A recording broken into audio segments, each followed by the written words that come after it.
मुख्यमंत्री योगी आदित्यनाथ की सख्त कानून व्यवस्था, बुलडोजर मॉडल और आक्रामक प्रचार शैली ने उन्हें यूपी से निकालकर राष्ट्रीय मंच का बड़ा चेहरा बना दिया है। यही वजह है कि असम से लेकर देश के हर चुनावी मैदान में उनकी मौजूदगी को फायर ब्रांड माना जा रहा है। तो क्या होगी अब सिर्फ प्रदेश नहीं बल्कि राष्ट्रीय राजनीति के भी सबसे दमदार चेहरों में शामिल हो चुके हैं योगी आदित्यनाथ। देखिए हमारी यह खास रिपोर्ट। कांग्रेस नेतृत्व की सरकारों ने 60 वर्ष तक दंगों को यहाँ की सुरक्षा में सेंध लगाने का काम किया। यूपी में सख्त कानून व्यवस्था से योगी की मजबूत राष्ट्रीय छवि। मुख्यमंत्री योगी आदित्यनाथ का डंका सिर्फ यूपी में ही नहीं, अब देश के अलग अलग राज्यों में बज रहा है। बीजेपी संगठन का केंद्रीय नेतृत्व भी ये बखूबी समझता है कि जिन राज्यों में चुनाव होने वाले हैं वहां सीएम योगी की छवि बेहद करिश्माई रहती है और इसी को ध्यान में रखते हुए असम चुनाव में सीएम योगी को याद किया गया है। वहीं बुलडोजर मॉडल आज आम चर्चा का विषय बन चुका है, जिसे अपराध के खिलाफ कड़े एक्शन और सख्त प्रशासनिक रवैये के प्रतीक के रूप में देखा जाता है। इसी छवि ने योगी आदित्यनाथ को देश भर में एक ऐसे नेता के तौर पर पहचान दिलाई है जो कानून व्यवस्था पर समझौता नहीं करते और अपने फैसलों के जरिए मजबूत शासन का संदेश देते हैं। फायर ब्रांड प्रचारक के रूप में योगी की बढ़ती भूमिका। ईस्ट और west, Yogi is the best का नारा सिर्फ एक स्लोगन नहीं बल्कि आज की राजनीति की हकीकत बनता नजर आ रहा है।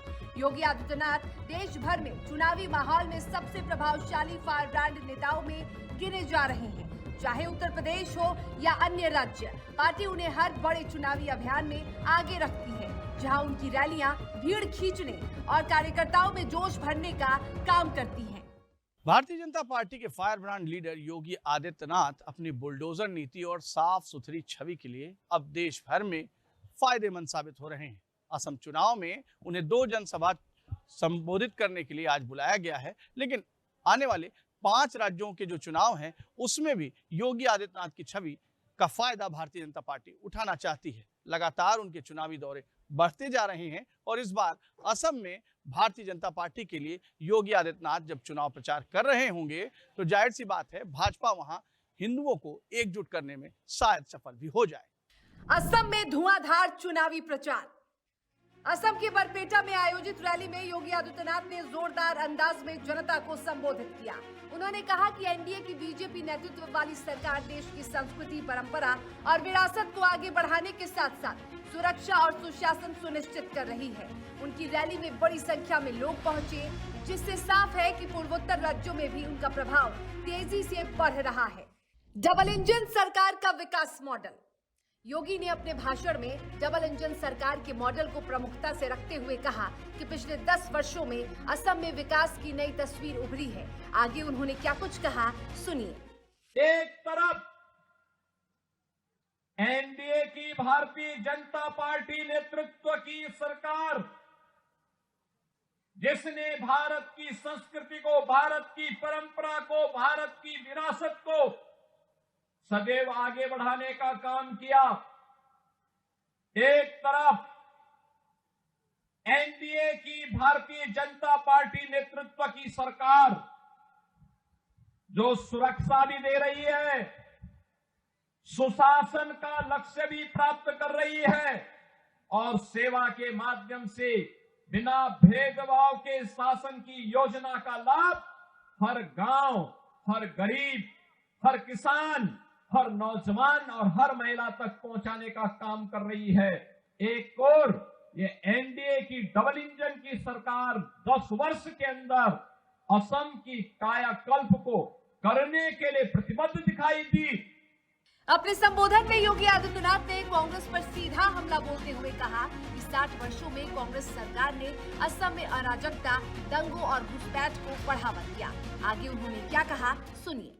कांग्रेस नेतृत्व की सरकारों ने 60 वर्ष तक असम के अंदर अराजकता को, दंगों को, कर्फ्यू को, घुसपैठ को, अराजकता को बढ़ावा दे करके यहां की सुरक्षा में सेंध लगाने का काम किया। यहां की विरासत को अपमानित करने किया। कांग्रेस की सरकार होती थी, भारत रत्न तब केवल एक खानदान के लोगों को प्राप्त होता। चुनावी राजनीति में योगी का बढ़ता कद। योगी आदित्यनाथ का आक्रामक और स्पष्ट भाषण उन्हें राष्ट्रीय स्तर पर एक प्रभावशाली नेता के रूप में स्थापित कर रहा है। उनकी छवि कानून व्यवस्था, राष्ट्रवाद और विकास के मुद्दों पर सख्त फैसले लेने वाले नेता की बन चुकी है। यही वजह है कि देश के किसी भी कोने में चुनाव होते ही वे पार्टी के प्रमुख प्रचारकों में शामिल होते हैं और चुनावी समीकरणों को प्रभावित करने की क्षमता रखते हैं। पश्चिम बंगाल, केरल, तमिलनाडु और आसाम जैसे इलाकों में भी अब योगी आदित्यनाथ भाजपा के लिए फायदेमंद साबित हो रहे हैं। चुनावी समीकरणों में उनकी साफ सुथरी छवि भाजपा के लिए एक बड़े वोट बैंक को तैयार करती दिखाई दे रही है। इसीलिए पार्टी नेतृत्व भी चाहता है कि योगी आदित्यनाथ के ज्यादा से ज्यादा चुनावी दौरे लगाए जाएं और जिन जगहों पर चुनाव कर प्रचार के लिए योगी आदित्यनाथ जाते हैं वहां पर फायदा भी पार्टी को जरूर मिलता है। चुनावी समीकरणों में योगी आदित्यनाथ की ये भूमिका बहुत कुछ तय करने लगी है कि क्या योगी आदित्यनाथ अब देश भर में हिंदू सम्राट के तौर पर और बड़े नेता के तौर पर दिखने लगे हैं। कैमरा पर्सन राहुल के साथ मैं विजय त्रिपाठी, FM न्यूज, लखनऊ।